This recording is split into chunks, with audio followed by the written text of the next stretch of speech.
a bad run through. I'm going to start referencing the height. And mostly because there is not a single dynamic marking in the entire original.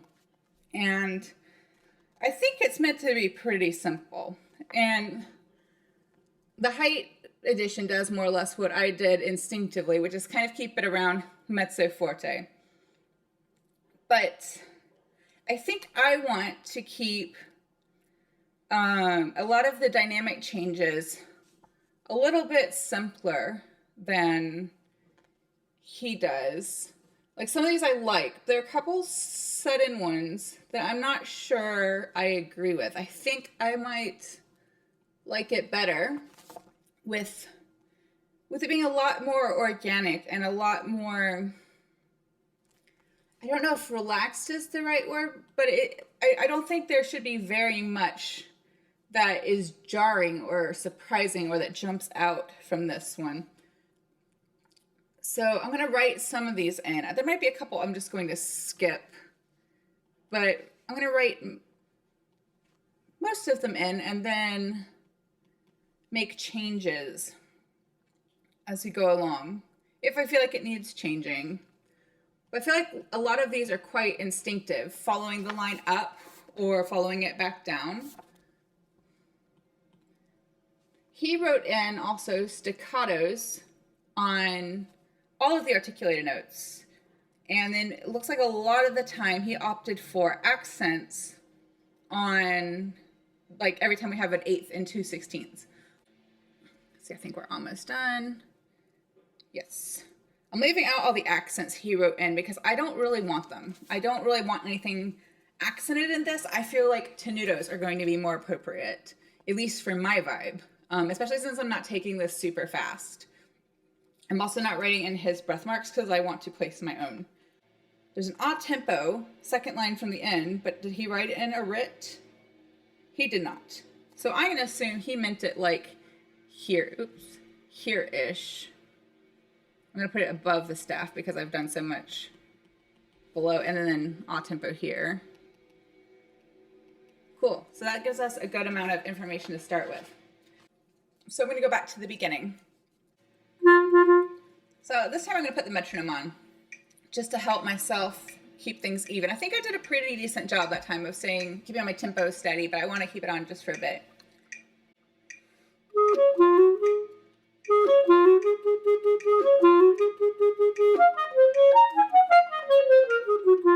So I didn't do much of that crescendo. I think I do want to do a bit more.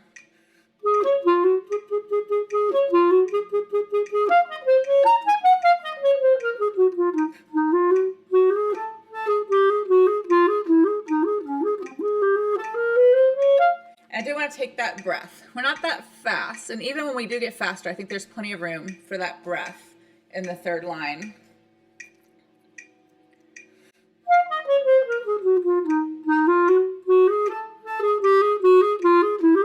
I didn't do much of that crescendo either. I'm worried I'm playing this a bit boring, so I want to add a bit more ebb and flow.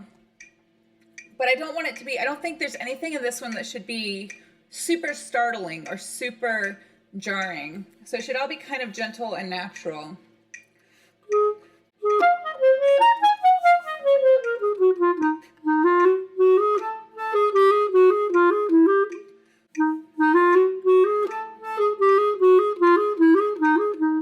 Yeah, so let me talk about that one for a second. The trickiest part of that measure is not knowing what to do with the G flat.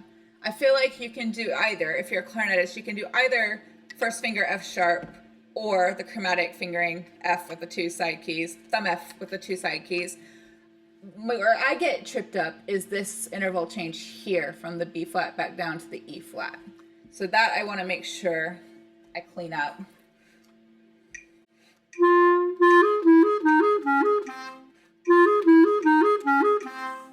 And I think it's more like staying mindful of where my fingers are going more than anything else. I want to go for the top one more time.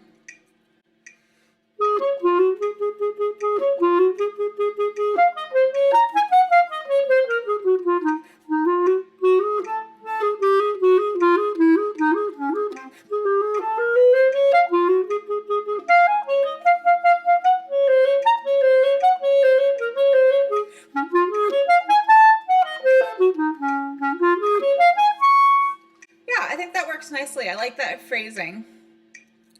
I think I want to make a note to myself right here that I only want to get up to about mezzo forte with a little bit of like tenuto emphasis on that B natural, because I want this high E flat to be the first like forte moment. I know I have a forte here. I think I'm going to change that to mezzo forte. I don't think I want it to peak too soon. Yeah, let's do that from the top one more time.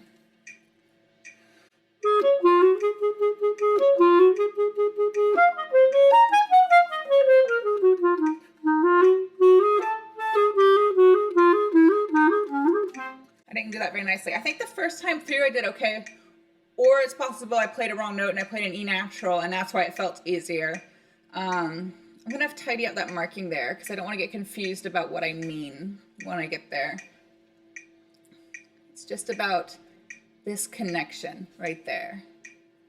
I'll do it from the top one more time.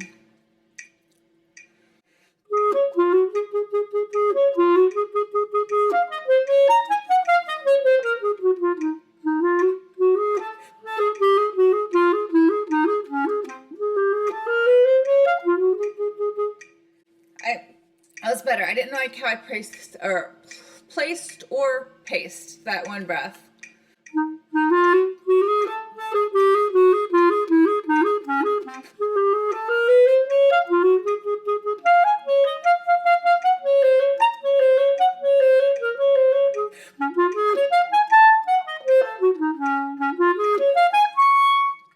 One of the biggest challenges I think through here for anybody, but particularly anyone who's not feeling super comfortable, whether because you're new to playing this study, new to playing the instrument, whatever, is making sure you don't rush these little tiny transition moments.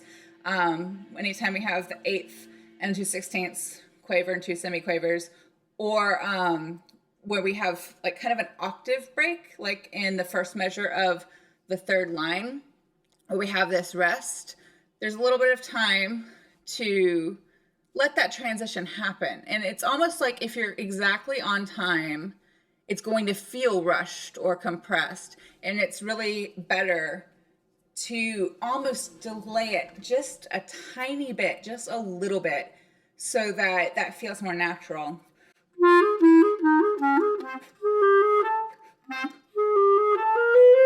So I think the method for this one is anytime we have those places where we're going to breathe, or those places where the music just turns around, is we're going to want I'm going to want, anyone else working on this is going to want a tenuto on the note before the break.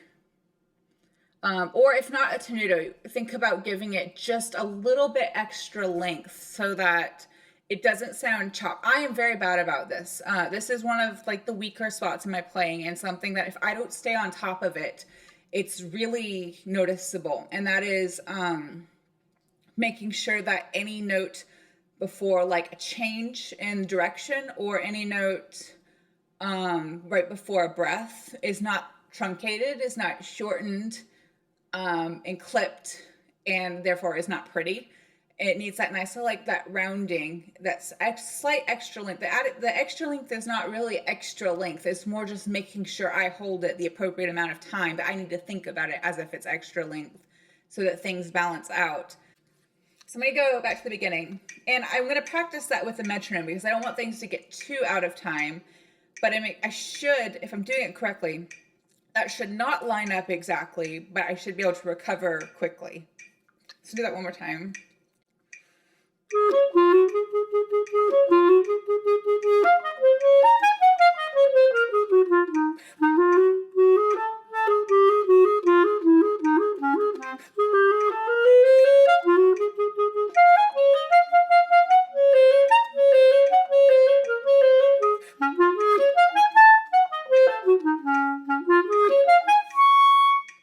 So if I've done it correctly, it should sound a bit funky with the metronome.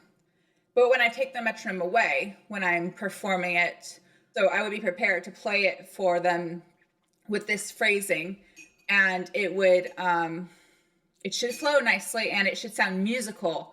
Those small changes I made so that I can breathe or make those register changes. it shouldn't sound like I'm fudging the timing. It should sound like I'm phrasing. So I'm going to go for the top one more time with the intention of carrying on to the next phrase, or the next larger phrase, next larger section.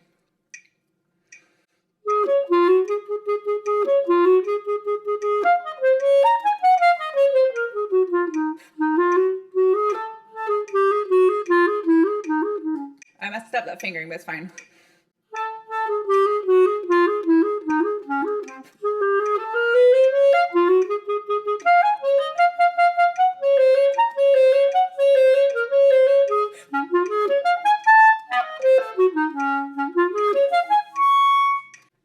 Let me check in with my tempo again.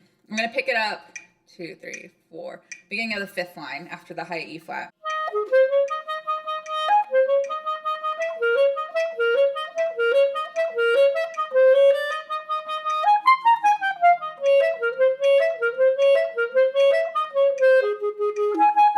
So let's talk about that section a little bit. And I'm going to bring the fingers camera in. Through this section, we have these G flats and F naturals. And on the clarinet, we have 2 options for G flat. We have what's kind of traditional, normal, which is the middle finger on our right hand. And then we have what's called chromatic, which is first finger and the sliver key. And then we use middle finger to kind of shade it and help with intonation. So through here, even though there's a lot of flip-flopping, it is better to use the middle finger every time and flip-flop. And I'll show you what I mean. I'm going to go through lines 1, 2, 3, 4, 5, and 6. So the next 2 lines after the high E flat.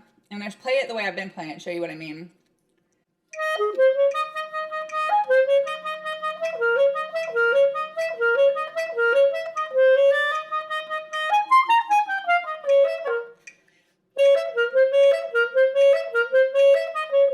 So I don't know if you can see that, if that picks up well.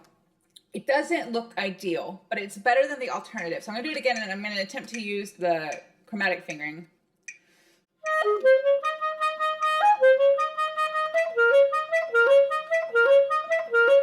So I can kind of do it, but it's worse. But through here, even though it's kind of a moderate tempo, I think it's still wiser to flip and use your middle finger.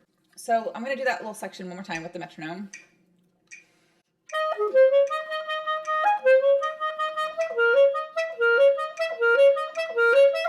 And don't fall into the pitfall that I was kind of tripping into, but almost missed, but almost stepped in, which is don't rush through these finger changes. Anytime you're doing a weird fingering, or a fingering that you've kind of chosen to facilitate kind of an unusual or difficult moment, rushing through it is kind of like highlighting it and being like, hey audience, hey everybody, I'm kind of, there's a good chance I'm going to mess this up, you know, or there's something funny about it, or I don't feel 100% about it. And you don't want to do that. You want to instead relax a bit. Those things that you're worried about playing through, stretch it out just a bit more. And that'll make it sound more natural. It'll kind of like unhighlight it, if that makes sense. So it won't sound like this is that difficult moment. It'll just blend in. So let me try that. I'm going to de-highlight that section.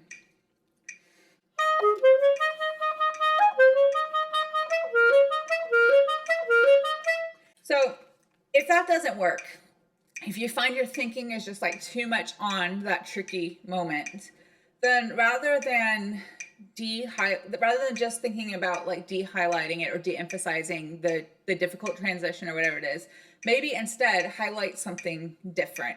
And for me, what I want to highlight that's different are the low C, not the low C, the jump down to the C and then the E flat. So I'm going to put little tenutos here, because I want to make this more about the C, E flat and less about the flippy transition from the F to the G flat. So that's going to still happen, but I want to de-emphasize the awkward part and instead focus on something a bit more musical.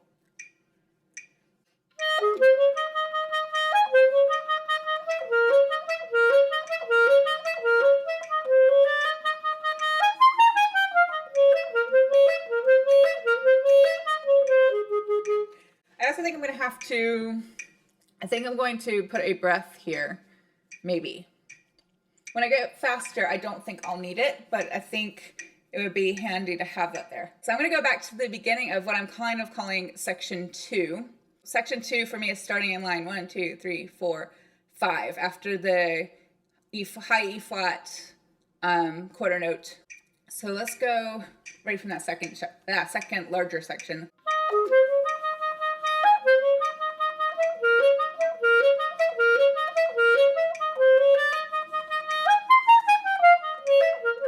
I was doing all right. I think I did better through this line here, making the phrasing nicer. The flipping back and forth between the F and the G flat was a little bit better, and then the phrasing on the C to E flat, I think could have been better, but it's still getting better. But the second line I didn't do as well.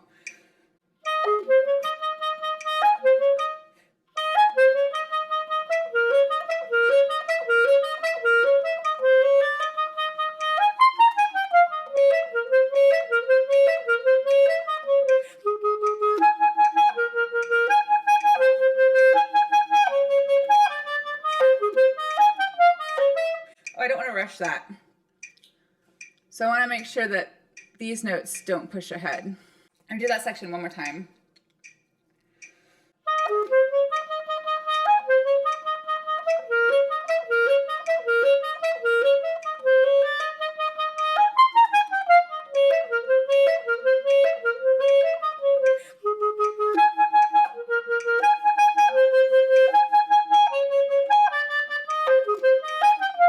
So I want to talk about this breath that I put here. I don't really like it. I don't know where a better place to put it is. I think I can move it once I am playing this faster. I'm well under tempo right now. But I'm gonna leave it there from now, but maybe the better place to put it. I mean, I can grab a little one here to help me finish out the phrase, but I don't think I can make it all the way there without one. I'm grabbing a rather large breath here on the quarter rest. Maybe here instead. Let's see. I'm going to do that one more time and see if one of those options is nicer phrasing wise. Let's do it with the metronome.